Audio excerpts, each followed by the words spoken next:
Bonjour à toutes et à tous, c'est Orac TV, on se retrouve aujourd'hui pour une nouvelle vidéo sur le Mercato de Formule 1 2019. Comme vous le savez peut-être, la discipline reine du sport automobile reprendra ses droits ce week-end à l'occasion du Grand Prix de Belgique, 13e manche de ce championnat du monde 2018. C'est pour cela que je vous présente aujourd'hui cette vidéo un peu particulière. Effectivement, pendant la trêve estivale, toutes les équipes s'activaient sur la préparation de la saison à venir et donc sur le recrutement des différents pilotes qui composeront le paddock l'an prochain. Je vous propose donc cette petite remontée de grille provisoire de cette saison 2019 qui s'annonce avec certaines informations exclusives. Commençons sans plus attendre avec la première équipe, l'équipe Williams. L'an prochain, Lance Stroll, l'actuel premier pilote, quittera vraisemblablement l'écurie britannique, laissant place à plusieurs possibilités en tant que premier pilote pour l'équipe de Lawrence Stroll, et notamment l'actuel deuxième pilote, Sergei Sirotkin, le russe, mais aussi Artem Markelov, un autre russe actuellement pilote engagé en Formule 2, ou encore Nikita Mazepin, lui aussi russe, qui est actuellement pilote de réserve et de développement de l'équipe Force India et qui conduit également en GP3. Dans la deuxième voiture, l'écurie britannique pourra compter sur l'actuel pilote de réserve de cette écurie, Robert Kubica, qui est également un ancien pilote de Formule 1. Esteban Ocon, également le français de l'équipe Force India, peut également servir de deuxième pilote à cette écurie britannique, tout comme George Russell, qui est actuellement en tête du championnat du monde de Formule 2. Continuons maintenant avec la deuxième écurie, l'équipe Alfa Romeo Sauber, qui a récemment confirmé son premier pilote pour l'année prochaine, et c'est sans surprise Marcus Ericsson, le Suédois, qui a prolongé avec l'écurie aux voitures blanches et rouge foncé. En revanche, dans la deuxième voiture, ça s'annonce un petit peu plus compliqué en ce qui est du choix, avec notamment l'italien Antonio Giovinazzi, l'actuel pilote de réserve et de développement.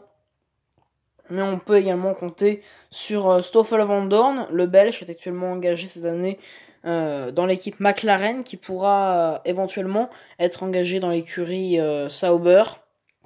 Ou encore l'actuel pilote de cette équipe Sauber toujours, Charles Leclerc, le monégasque, qui lui vise à satisfaire de bonnes attentes et donc à chercher une équipe plus performante avec une meilleure voiture.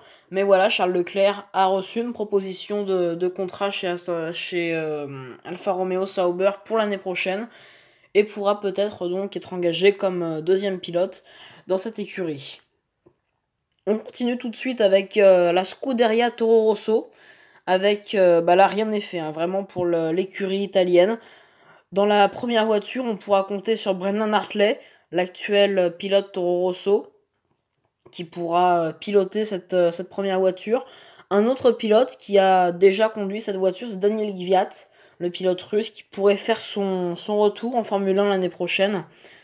Il a lui aussi reçu une proposition pour piloter la première voiture de la Scuderia Toro Rosso. Une autre proposition de cette première voiture de chez Toro Rosso, qui elle est plus surprenante, c'est l'éventuel retour de Jean-Éric Vergne, le français, qui a reçu une proposition donc de contrat chez Toro Rosso, lui qui avait piloté cette Scuderia Toro Rosso jusqu'en 2014 aux côtés de Daniel Ricciardo, et qui est actuellement engagé en Formule E, un récent vainqueur du Grand Prix de France de Formule E. Il y a donc trois possibilités pour cette première voiture qui mise donc entre la jeunesse et l'expérience. Le choix est pas encore fait chez Toro Rosso. Mais dans tous les cas, dans cette deuxième voiture, on y vient justement, ce sera dans tous les cas la jeunesse qui l'emportera, puisque deux seules propositions ont été faites. D'abord celle de Nak Tim Muck, excusez-moi pour la prononciation qui est peut-être pas correcte, je ne sais pas, qui est actuellement pilote en GP3, le Britannique qui peut donc piloter cette Toro Rosso l'année prochaine, au même titre que son compatriote Lando Norris, qui est un ancien pilote de recherche et de développement de chez McLaren, qui peut jouer sa carte chez Toro Rosso, même si on sait qu'il a été approché chez McLaren, on va y venir tout à l'heure. Mais voilà, il y a donc un choix dans la jeunesse qui va se faire chez Toro Rosso dans les prochains jours pour décider qui pilotera chez l'écurie annexe de Red Bull l'année prochaine. McLaren, justement, on en parlait. McLaren qui a dernièrement officialisé l'arrivée de Carlos Sainz, l'ancien pilote de chez Renault. Une officialisation qui a été faite pour le poste de premier pilote. L'Espagnol qui conduira donc cette équipe McLaren, pourquoi pas vers le succès, elle qui est motorisée Renault depuis le début de cette saison 2018. Dans la voiture de deuxième pilote de cette équipe McLaren, c'est la grande incertitude, puisqu'on pense évidemment à Lando Norris, on en parlait, mais également de l'actuel deuxième pilote de cette formation McLaren, le Belge Stoffel Van Dorn, qui peut piloter une nouvelle fois cette voiture pour l'année 2019. Et on peut également compter sur Esteban Ocon, pourquoi pas, le français de la formation Force India, qui pourrait jouer sa carte également dans un recrutement chez McLaren. Voilà, c'est le pilote qui est le moins bien engagé, puisque les deux autres font déjà partie de la filière Renault. Mais Esteban Ocon pourrait rejoindre cette filière et pourquoi pas piloter en tant que deuxième pilote l'année prochaine chez McLaren.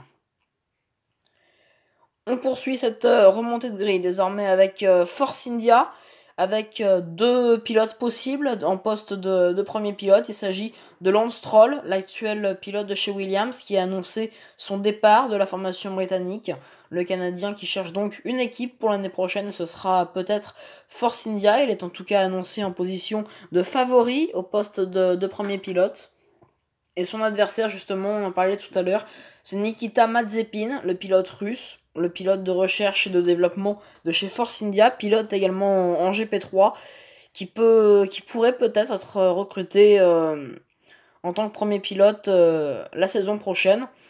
Ce sera intéressant en tout cas de voir si Lance Stroll ou si Nikita Mazepin serait recruté en poste de premier pilote, parce que ce serait en tous les cas la jeunesse qui s'installerait chez Force India, à la place d'un Sergio Pérez au poste de premier pilote, qu'on savait certes un petit peu âgé maintenant.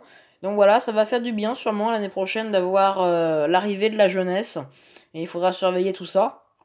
Au poste de deuxième pilote, justement, on retrouve Sergio Pérez, le Mexicain de cette formation Force India, qui pourrait lui aussi être conservé en tant que deuxième pilote, comme son actuel coéquipier d'ailleurs, Esteban Ocon. On pense également au pilote de recherche et de développement de chez Williams, Robert Kubica, le Polonais, qui pourrait lui aussi être recruté comme deuxième pilote à temps plein l'an prochain. Ou encore George Russell, le Britannique, qui lui est actuellement premier du championnat du monde de Formule 2. Donc voilà, il va falloir surveiller tout ça chez Force India et voir si le recrutement peut, pourquoi pas, porter ses fruits assez rapidement dans la voiture de la filière Mercedes. Chez Haas désormais, c'est pas encore acté, mais c'est maintenant quasiment sûr. Kevin Magnussen, le pilote danois, actuel premier pilote de la formation américaine, devrait vraisemblablement prolonger la saison prochaine. Lui qui est auteur d'un bon début de saison, il va pouvoir avoir l'opportunité de s'illustrer un an de plus, même si le contrat n'a toujours pas été officiellement signé. Il y a quasiment plus de doute désormais. Le Danois devrait prolonger chez Haas. Une incertitude également chez Haas, celle de Romain Grosjean, l'actuel pilote français, auteur d'un début de saison à oublier, avec plusieurs accrochages, ennuis mécaniques et abandons. Le français devra faire ses preuves très rapidement, et notamment le week-end prochain à Spa-Francorchamps.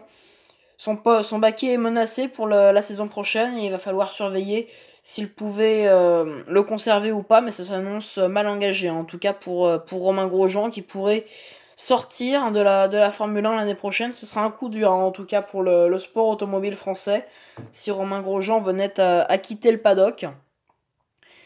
Pour le remplacer, on aurait pourquoi pas Charles Leclerc, le pilote monégasque de Sauber, qui pourrait venir jouer sa carte et pourquoi pas être recruté comme deuxième pilote, lui qui vise évidemment le baquet Ferrari, on va y revenir.